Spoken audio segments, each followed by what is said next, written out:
for a start. So opinions from our dementia discussion. Well, what about that prediction in the news? A child born today will have to work until they're 77 before they become eligible for a state pension. Well, we're joined from Edinburgh by Age Scotland's Callum Homchuk, and here in the studio is the businesswoman candidate on TV's The Apprentice, Laura Hogg, student Jamie Moore, and the independent financial advisor Alan Mackey. Welcome all to Scotland tonight. Alan, are these figures realistic? I mean, it is a sobering thought, but yes, the younger generation, the guys that are now coming into the workplace situation, they do have to consider the possibility of working longer. For the simple reason, we've got an ageing population, the demographics are working against them, there's fewer NI paying individuals in the system to fund the cost of the ongoing pensioners, and that ratio is worsening as we get into a position where people are living longer and longer. So these guys, these younger guys now coming into the workplace will have to consider working longer, or if they're not going to do that, do something about it. Actually start to make contributions in excess of what they're doing right now, which in many cases is nothing. Okay, and Callum, is this as part of an age concerned charity? This must be something you're seeing already.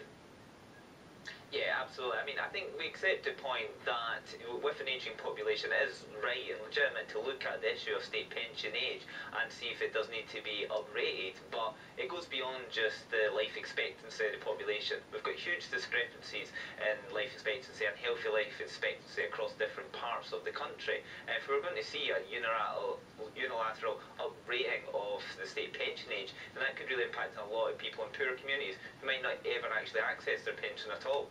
Okay, so Alan, we've got two younger people here. They're going to have to work until they're well old age. What's your advice to them? It's not rocket science. Start early. Start putting money away as early as you possibly can.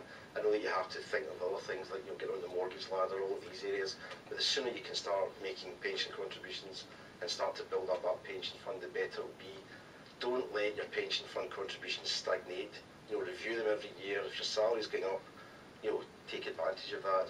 If you're offered membership of a company pension scheme where they're going to make a pension contribution on your behalf, jump at it and make sure you make contributions along your own, on top of the standard employer contributions.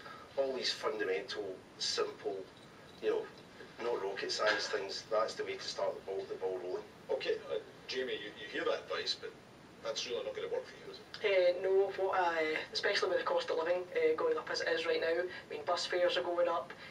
Just the cost of eating a lunch has gone up drastically in the past few years, which I just don't have the spare cash to be forking out, just putting anything away, and anything that I would put away. There's bills come through, that you don't expect, and it would just have to be going that. It's just nothing. And Laura, you're a businesswoman in your own right. You actually take the positive decision. No, I'm not going to invest in a pension. Well, that's the thing. I mean, the way I look at it is, yeah, it'd be absolutely fantastic to put all this money aside, but it's hard at the moment. I mean, you've got the current economic climate, you've got inflation, and myself, I've got a business and I'm trying to grow it, I'm trying to push it forward. So for every spare pound that I have, I'm thinking about reinvesting it into myself and making my own destiny, so to speak, as opposed to just putting it aside. I mean, there's no incentive. You're putting it into something that's potentially just going to sit there and lie flat when I could be putting it to good use at this moment in time. And do you have faith in the pensions anyway, the pension schemes? Well, I think this is the problem. We're fed all this negativity, aren't we? Every day you see it in the papers, it gets so much bad press, and I think people are shying away from it, and you tend to just think, well, it's so far down the line, put it to the back of your mind, and I'll think about that in a few years. But I think the key is exactly what you're saying. It's a question of education. That's the point. People are leaving school at the moment. They don't understand the importance of it. It is so far ahead to think about, and right now what they're thinking of is, well, I need to pay my next direct debit for my car insurance, or for this and for that, and I don't think people understand the importance of it. So Alan, that's the challenges they face. So yeah. Where do they go? I think you have to walk before you run. I think you start slow and build it. And we know that you have to live your life. It's not all about putting money aside for pensions. You have to live your life and go on with it. But if you start early and start to instill a habit of saving, that's a good starting off point. And then, as I say, keep on top of it when your salaries increase. Even if it's just an extra £10 a month, that does make a difference over the longer term, especially if you start very early.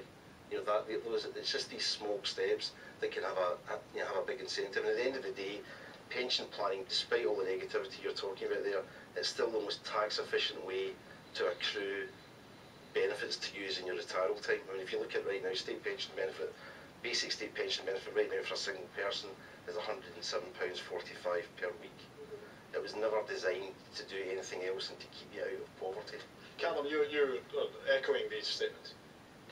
Yeah, no, absolutely. I think it's incumbent on all of us to take much more personal responsibility, be that a private pension or be that setting up our own business, something that can help sustain us into later life.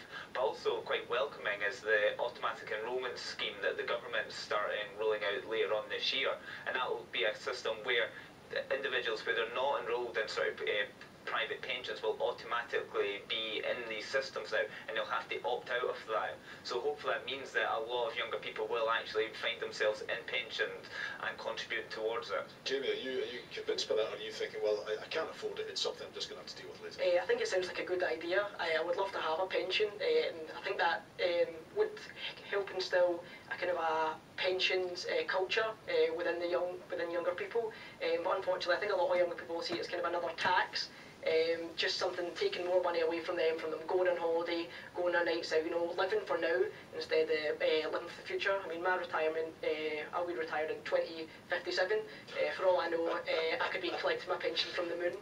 So, well, how does that make you feel, the fact that you could be working into your 70s? What does that prospect mean to you? I don't like the idea. I'd quite rather win the lottery, but just have to see. I mean, we don't know what the world's going to be like in 2057. It's going to be, I mean, what was it like 50 years ago? What's it like today? So it's not something you can really plan for. Laura, you're just going to make a fortune by then anyway, is that the plan? That's the plan. I mean, does it need that sort of radical thinking from young people to actually maybe be more in control of their own destiny? Yeah, I do think it's about, creating this new habit, as you say, because it's not there at the moment. People are not considering it. And, I probably should have set up a pension by now, realistically.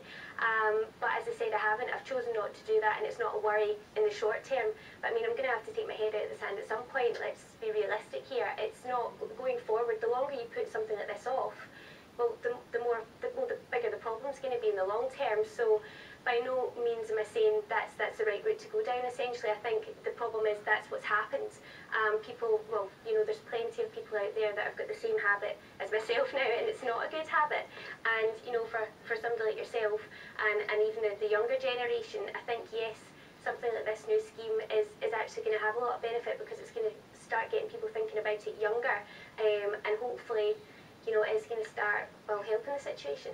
Callum, is it realistic to expect people to work into their 70s? I mean, physically and mentally, are they going to be capable of doing that?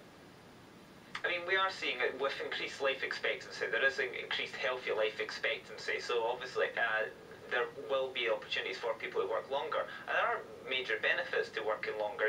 Obviously the financial dividends are the most obvious, but it is better for building social networks. It helps delay any cognitive decline, which obviously Pete earlier about dementia and increasing prevalence, and that is really important. But obviously the kind of jobs that people do will have to shift. And I think you are seeing more and more people engage in career shifting throughout their working life. I think that's an appropriate and right way to go for everybody. So Jamie, you're going to have various careers over the course of your till 2057 to get a pension from the moon. Is that just a reality you accept? Yeah. I think it is. Yeah. Are you worried about the future? Or are you living for the moment? Half and half. I would love to have a pension. The money's not there, so right now, focusing on the now. It's kind of a 5-year plan. That's good. Okay. Thank you all for joining us in Scotland tonight.